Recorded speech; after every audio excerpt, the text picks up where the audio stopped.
혹시 누군가 던진 말 한마디 때문에 하루 종일 기분이 상했던 적 다들 있으시죠?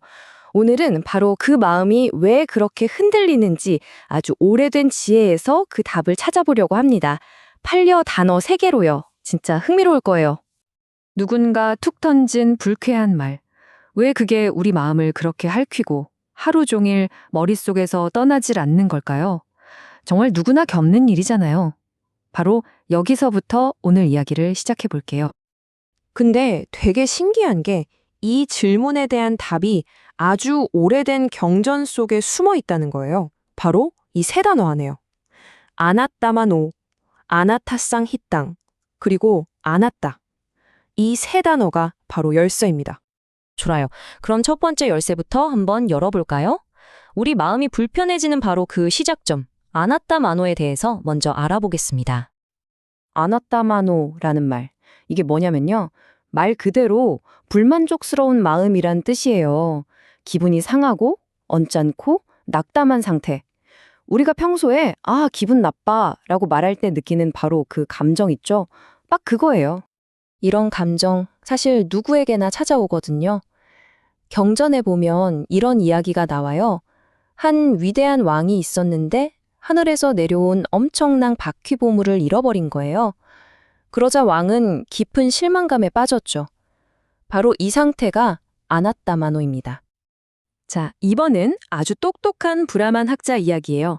이 사람이 자기가 모욕을 당했다고 느끼니까 막 화가 나고 마음이 불만으로 가득 차버린 거죠. 경전에서도 정확히 꿉빛도 아나따마노, 그러니까 화가 나서 불만스러워졌다, 이렇게 표현하고 있어요. 왕이나 학자만 그럴까요?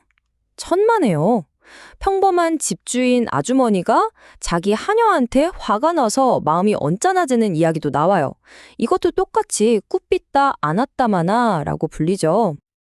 자, 보세요. 왕, 학자, 평범한 주부. 여기서 진짜 중요한 게 뭐냐면요. 신분이 높든 낮든 상관없이 누구나 자기가 원치 않는 상황에 부딪히면 아나따마노, 이 불만스러운 마음에 사로잡힌다는 거예요. 이건 정말 보편적인 인간의 반응인 거죠. 그러면 이런 불만스러운 마음은 대체 어디서 오는 걸까요? 이제 그 원인을 한번 찾아가 보죠. 감정 그 자체에서 한 걸음 더 나아가서 그 감정을 일으키는 우리의 말과 행동을 들여다볼 거예요. 두 번째 단어, 아나타상 히따입니다. 아나타상 히땅. 말이 좀 어렵죠? 쉽게 말해서 이롭지 않은 것이란 뜻이에요. 여기서 이롭다는 건 궁극적으로 우리 마음의 평화, 그러니까 괴로움이 사라지는 데 도움이 된다는 의미거든요. 그러니까 아나타상이 땅은 그 목표에 전혀 도움이 안 되는, 오히려 방해만 되는 모든 말과 생각, 행동을 가리키는 거죠. 이 둘의 차이가 정말 명확해요. 한번 보세요. 아나타상이 땅, 즉 이롭지 않은 건 다툼을 일으키는 말이나 남을 해치는 행동처럼 우리를 계속 괴롭게 만들어요. 반면에 아따상이 땅, 이로운 것은 어떨까요? 진실하고 유익한 말, 지혜로운 가르침처럼 우리를 성장시키고 마음을 편안하게 만들어주죠. 이 원칙을 부처님이 어떻게 실천하셨는지 보면 더 와닿아요. 그분은 어떤 말이 설령 사실이라고 해도 그게 아나타상이 땅, 즉 이롭지 않다고 판단되면 절대 입에 담지 않으셨대요. 그리고 오직 아타상이 땅, 이로운 말만, 그것도 딱 맞는 때를 골라서 하셨다는 거죠. 그만큼 말의 내용뿐만 아니라 그 말이 가져올 결과까지 깊이 생각하셨다는 뜻이에요. 자, 지금까지 우리는 불만스러운 마음, 아나따마노와 이롭지 않은 행동, 아나따상이탕을 봤어요. 근데 여기서 진짜 궁금한 게 생기죠. 아니, 이롭지 않은 줄 알면서 왜 우리는 자꾸 그런 말과 행동을 해서 스스로를 괴롭히는 걸까요? 바로 이 근본적인 질문에 답을 줄 세 번째 단어, 아나따를 만나볼 시간입니다. 그러니까요. 이롭지도 않고 결국 내 마음만 상하게 될 거라는 걸 알면서도 왜 우리는 자꾸 스스로를 괴롭히는 선택을 하는 걸까요? 그 답은 우리가 나라고 믿는 것에 대한 거대한 착각에 있습니다. 아나따. 이 말의 뜻은 나가 없다는 거예요.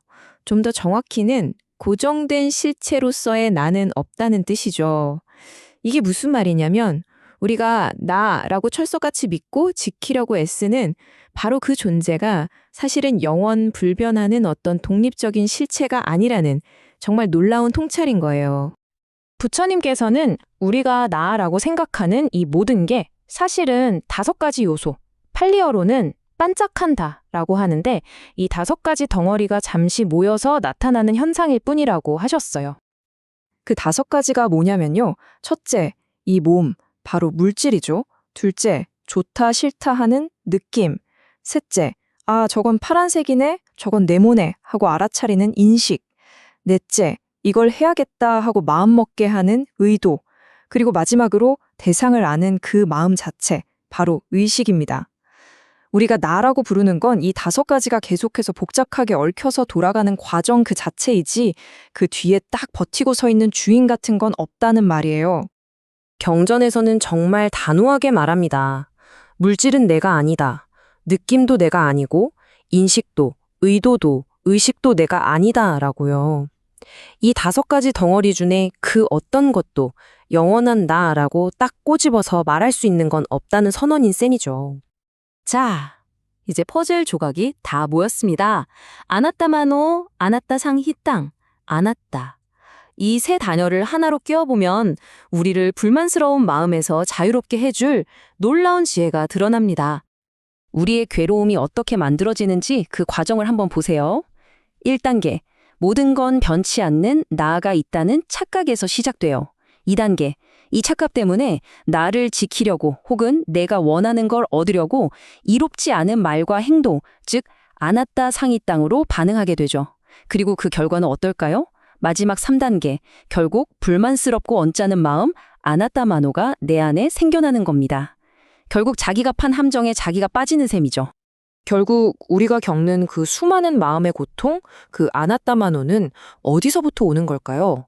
네, 바로 나라는 고정된 실체가 있다는 이 근본적인 오해, 아나타의 진실을 제대로 보지 못하는 데서 시작되는 거였습니다. 그래서 마지막으로 여러분께 이 질문을 던지고 싶습니다. 일상에서 화가 확 치밀어 오르고 마음이 속상해서 견디기 힘들 때 바로 그 순간에 우리는 어떻게 이걸 겪고 있는 고정된 나는 없다는 아나타의 지혜를 떠올리고 삶에 적용할 수 있을까요?